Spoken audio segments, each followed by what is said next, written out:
Hola seguidores, ¿cómo están? Hace ya prácticamente 4 años y medio, ese es un periodo de tiempo bastante superior a lo que duran muchos matrimonios, yo había hecho un video que trataba del calibre 30 milímetros, la cartuchería militar de 30 milímetros en nuestro país.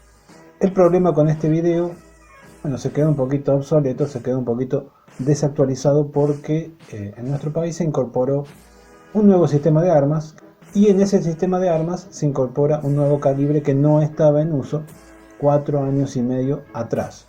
Por lo tanto, esto es una renovación o actualización de esa información.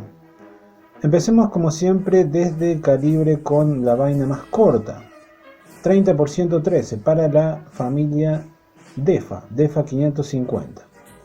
¿Dónde estaba en uso este calibre? Principalmente en los Mirage 3, Mirage 5 o como usted le guste llamar a los Mirage fabricados en Israel, en realidad ensamblados porque tenían muchas partes europeas, pero bueno, ese es otro tema.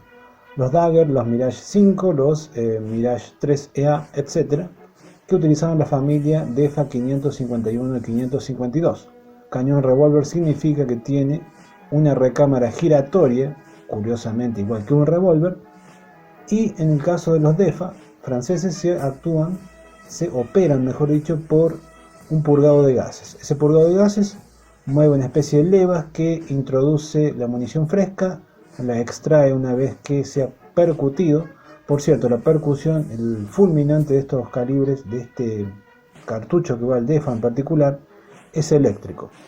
Actualmente el 30 por 113 se utiliza en los Super Extender, que están ahí, como ustedes saben, en un estado operativo incierto, y también está totalmente operativo en los contenedores de 30 milímetros que llevan en la panza algunos IA-63 Pampa 2 y Pampa 3. El DEFA 552 es un arma que dispara a una cadencia cíclica, o sea la cadencia teórica, de entre 1150 a 1300 disparos por minuto, con una velocidad en boca de entre 780 a 800 metros por segundo. La munición 30 por 113 puede utilizar proyectiles de entre 250 hasta 275 gramos.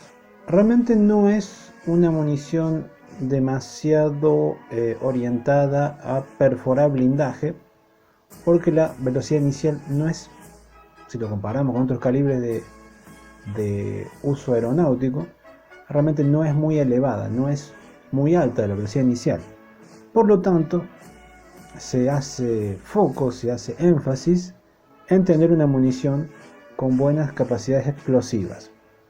Una manera de lograr que la munición explosiva perfore una cantidad interesante de blindajes ligeros es adoptar una munición de carga hueca. Munición de carga hueca que no está en uso en nuestro país, pero sí está en uso en otros países. Por ejemplo, en la munición 30 por 113 en algunos blindados sobre ruedas, y también para el famoso helicóptero AH-64 Apache. El Apache fue el primero que utilizó esa munición 30 por 113 explosiva con carga hueca, pero repito, las municiones que utilizamos acá no incluyen esa característica de la carga hueca. Pasemos al siguiente calibre, 30 por 170 de la Hispano-Suiza, creado allá por 1962 o 1963. Este calibre queda todavía en servicio en la forma de algunos cañones antiaéreos monotubo, los Hispano HS-831, también lo pueden ver como Oerlikon KCB. ¿Por qué también Oerlikon si se trata de un hispano? Porque en 1971 la Hispano-Suiza se fue básicamente a la quiebra y fue absorbida por también la Suiza Oerlikon. Eventualmente la Oerlikon a principios de este siglo sería absorbida por los alemanes, pero ese es otro asunto. El Oerlikon KCB o Hispano-Suiza HS-831 está todavía en servicio en nuestro ejército y fuerza aérea como un cañón antiaéreo monotubo. La munición 30 por 170 tiene una velocidad inicial de entre 900 a 1000 metros por segundo y puede utilizar proyectiles de entre 280 a 310 gramos. Puedo añadir un poco dentro de paréntesis que muchos montajes de 30 por 170 se adoptaron no en nuestro país, sino en la Marina Real Británica, en la Royal Navy, poco después de la Guerra de Malvinas, como una manera de combatir los ataques a baja cota y de alta velocidad. O sea, una lección de Malvinas fue incorporar cañones de 30 milímetros en este calibre o Oerlikon KCB para los buques británicos. Pasemos al siguiente calibre, el 30 por 173, diseñado por la Oerlikon suiza en 1967. En nuestro país, esta munición llegó bastante tarde, prácticamente después de todo, porque se adoptó recién en el año 2020 para los patrulleros de altura de la Armada Argentina, diseño Gowin 1500.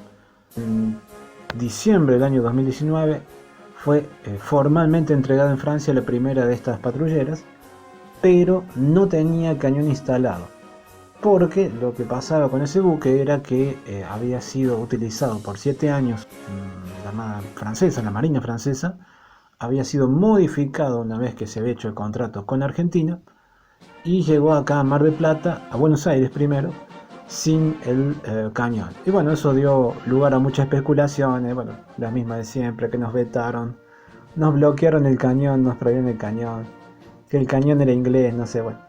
Las mismas cosas que se dicen siempre cuando realmente no se conoce del tema.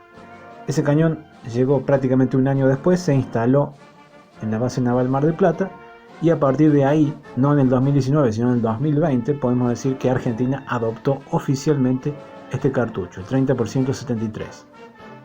El cañón, es decir, el fierro que va dentro de la torreta italiana, no es italiano, está fabricado por la Northrop Grumman ATK, Allied Tech System. Es norteamericano. Dispara una cadencia máxima de 230 disparos por minuto. La munición tiene un proyectil, puede ser explosivo trazador o perforante, o también de ejercicios, básicamente un proyectil lastrado con un trazador pero sin contenido explosivo, que tiene un peso de entre 320 hasta 380 gramos. La velocidad inicial es, dependiendo del tipo de munición, entre 950 a 1030 metros por segundo. Eso da un alcance efectivo para la munición explosiva de entre 3200 metros y para la munición perforante de 2000, 2200, 2300, dependiendo a qué es lo que querramos perforar. Por cierto, la munición perforante de 370 gramos, que tiene una velocidad inicial de 950 metros por segundo, penetra 42 milímetros de blindaje a una distancia de 300 metros con la placa inclinada 45 grados. O sea, digamos, para los blancos que se supone que debe enfrentar en este contexto de patrullaje marítimo, estaría bastante bien, aunque obviamente estaríamos mucho más conformes o más tranquilos si los patrulleros tuvieran cañones de 40, 57 o 76 milímetros, pero ese es otro tema. Se especulaba hasta hace unas pocas semanas que también podríamos recibir 30 milímetros MK-44 versión terrestre. Hay que decir que el MK-44 para plataformas terrestres en torretas estabilizadas es extraordinariamente difundido. Lo tenemos, por ejemplo, en el sueco CB9030, lo tenemos sobre los blindados suizos Mowa Piranha 5, lo tenemos sobre el Rosomak y Patria, el Patria finlandés, el Rosomak polaco, lo tenemos en blindados alemanes, lo va a tener el blindado 8x8 Dragón, de fabricación española, en fin, está por todos lados. Se especulaba que llegaría en la forma del BCI Guaraní 6x6 con la torreta 30 milímetros, pero ya quedó demostrado pocas semanas atrás, confirmado desde el gobierno, que el Ministerio de Defensa para comprar esos blindados no tiene un mango. Eso es todo por ahora, me despido, hasta luego.